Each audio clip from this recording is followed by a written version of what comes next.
Sa larangan ng health o kalusugan, kasama natin ang Municipal Health Office, Municipal Social Welfare and Development Office at Municipal Disaster Risk Reduction Management Office sa pangangalaga ng kalusugan ng mga sanggol, bata, kabataan, mga nagdadalang tao, mga may takit at mga senior citizen.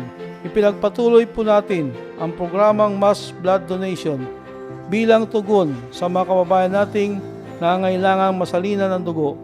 Mula July 2023 hanggang kasalukuyan, mayroong 349 na beneficiaries na nasalina ng dugo. Katuwang natin ang Barangay Poblacion 2, Prince Hypermart, Cardinal Agri, Iglesia ni Cristo, Brooks Point National High School at Sacred Heart of Jesus High School. Naglaan po tayo ng pondo para sa mga gamot na nagkakahalagang 2.8 million sa taong 2023 at mahigit 3.3 million ngayong taong 2024. Ako si Ginang Dili Bautista na nakatira sa Barangay Maasin.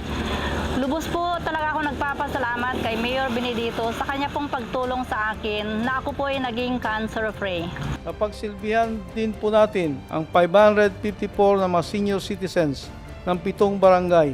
Ang Barangay Samariñana, Poblacion 1 at 2, Ipilan, Maasin, Pangubilyan at Mainit sa pamagitan ng ating programang Bantay Puso, Bantay Presyon. Ako si Ervin Clavio na taga Roland Subdivision at isa po akong nakatanggap ng maintenance para sa high blood at salamat sa tulong ng ating mahal na mayor at sana po lagi niya pang tulungan ang lahat ng nangangailangan at maraming salamat po sa kanyang pagmalasakit. Naibalik rin po natin ang makislap ng ngiti ng ating mga senior citizen noong naipamahagi natin ang 600 dentures o libreng postiso. Naglaan po tayo ng 200,000 na pondo para dito sa taong 2023 at 300,000 sa kasalukuyang taon. Nagsagawa rin tayo ng fluoridization sa 184 daycare children at 230 adolescent at 115 individual ang libreng nabunutan ng ipin. Po si Bienvenido Boy Peramidi na nakatira po dito sa Balacan, Pangubilyan, Brooks Point, Palawan. Ako po ay nagpapasalamat sa tulong ni Mayor Cesario Benedito tungkol po sa postisong ikinabit sa akin ng dentista dito sa Aricio. Sana po sa susunod ng mga pagkakataon pa marami po siyang matulungan pa. Bilang bahagi ng pagdiriwang ng Sight Saving Month, nagsagawa po tayo ng libreng konsultasyon sa paningin para sa 30 na senior citizen. Para naman sa mga nagbibinata, nakapagsagawa tayo ng Operation Tuli sa 200 na beneficiaries mula sa Barangay Poblacion 2 at Ipilan. Inaalalayan din natin ang mga pamilyang may mahal sa buhay na may suliranin sa pag-iisip sa pamamagitan ng libreng psychiatric consultation at tulong ng mga gamot sa 30 na mga pasyente. Nagsagawa rin po tayo ng e-konsulta sa 735 beneficiaries mula sa Barangay Aribungos, Ipilan at mga empleyado ng pamahalaan lokal, katuwang ang PhilHealth, MHO at MSWDO. Nag-target po tayo ng 1,500 na individual para sa PhilHealth enrollment at renewal. Ngunit nahigitan po natin ito at napagsilbihan ang 1,890 individuals sa pangunguna ng MSWDO. Hindi po natin isiniwalang bahala ang sakit na tuberculosis. Kaya naman naglaan tayo ng kalahating milyong piso para sa mga gamot ng mga bata at matatanda laban sa TB. At mayroon ding 244,250 pesos na pondo para sa libreng x-ray ng mga sintomas ng sakit na TB at mga nakapaligid sa kanilang katuwang ang DOH. Base sa talaan ng kasalukuyang may active case detection ng malaria na 61,712 sa 18 barangay sa bayan. Patuloy po tayo nagsasagawa ng Malaria Awareness Education Campaign at School Information Dissemination na sa kabuuan ay mayroong 24,000 beneficiaries ng kaalaman sa lahat ng mga barangays.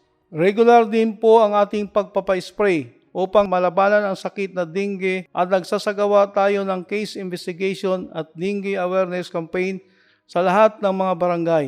Para sa paglalayong masugpo sa HIV, nagsagawa po tayo ng HIV Awareness Program gaya ng HIV Congress sa Palawan State University, Brooks Point Campus na may 80 participants at World AIDS Day activity na mayroong 120 beneficiaries sa buong bayan.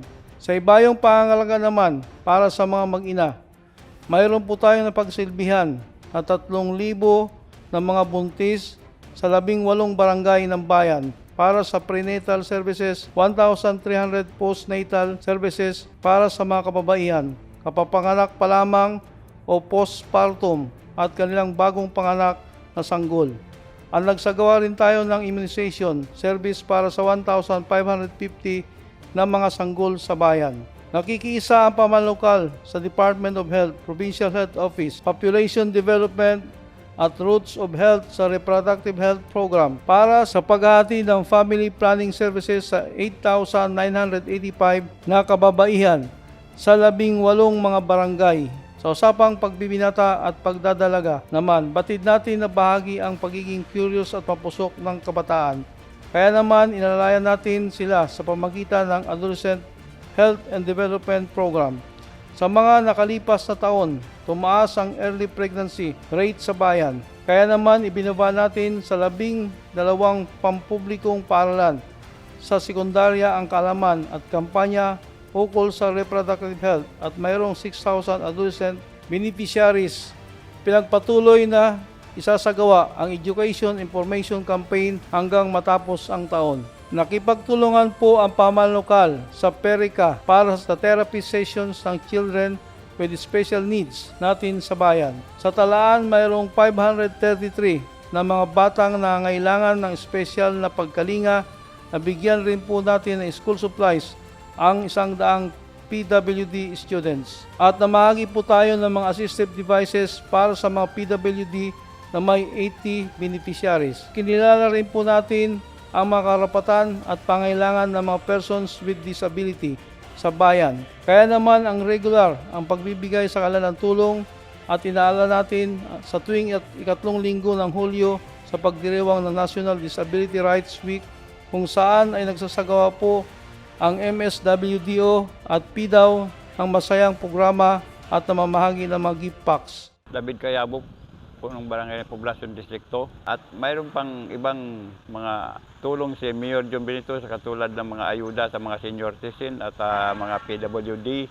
Kaya pasalamatan natin si Mayor John Benito sa kanyang masipag at matulungin sa ating barangay. Ngayong buwan muli nating ipinagdiwang ang Nutrition Month. At masaya po tayong ibahagi ang patuloy na pagbaba ng antas ng undernutrition sa bayan. May 3 batayan ang nutrition. Ito ang underweight, stunting at wasting. Taong 2023, 5 sa bawat 100 bata na may edad 0 to 59 months old ang kulang sa timbang o underweight. Ngayong taon, 4 na lamang sa 100 bata ang underweight. Mas mababa ang bilang ng mga batang underweight sa national target. Noong nakaraang taon din, 6 sa bawat 100 bata ang stunted o kulang taas para sa kalang edad. Ngayong taon ay bumaba ito ng 5 na lamang sa 100 bata. Mababa rin ang Brooks Point sa national target na less than 20% at nanatiling mababa ang talaan ng 2 sa 100 bata ang payat o mababa ang timbang sa kanilang taas o height. Ang mga datos na ito ay nagpapatunay ng masigasig na kampanya laban sa malnutrisyon at sa patuloy na pagsasagawa ng mga intervention para mas ma-improve ang nutritional status mga batang may edad 0 hanggang 59 months old at iba pang nutritionally at risk vulnerable groups gaya ng Infant and Young Child Feeding Program, Integrated Management of Acute Malnutrition Program, Dietary Supplementation Program, Nutrition Promotion Program for Behavior Change, Micronutrient Supplementation Program, Distribution of Vegetable Seeds among households with 0 to 59 months old children, pregnant women and lactating mothers for the improvement of physical access to food, provision of food products with Sangkap Pinoy seal, upang makamit ang pagiging malusog ng bayan ng Brooks Point. Dahil sa mga programang pangkalusugan ng ating pamahalaan lokal na pinangungunahan ng MHO, kinilala ang Brooks Point bilang top 1 na LGU ng health scorecard sa buong lalawigan ng Palawan.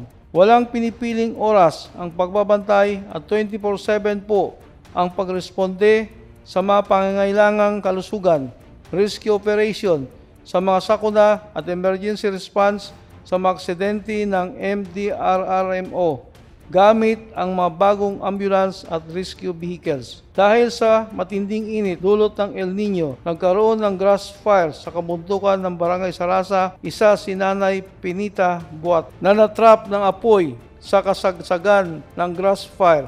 Kaya naman, to the rescue ang ating MDRRMO rescue team. Ko si Nita Buat. Kung walang nakakuha sa amin, ewan ko lang kung buhay pa kami ngayon kasama ng 3 taon kong apo.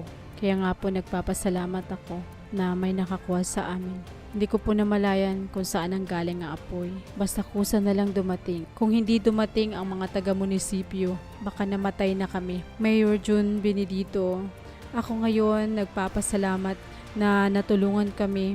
Dahil malaki ang bayan ng Brooks Point, minabuti ng MDRRMO na bumuo ng Accredited Community Disasters Volunteer, ang SINAG Class 01-2024, at sumailalim sila sa serye ng pagsasanay. Tunay nga na ang pangalaga sa kalusugan ay walang pinipiling oras at pagkakataon dahil ang kalusugan ay kayamanan hindi lang ng individual, kundi maging ng bayan ng Brooks Point.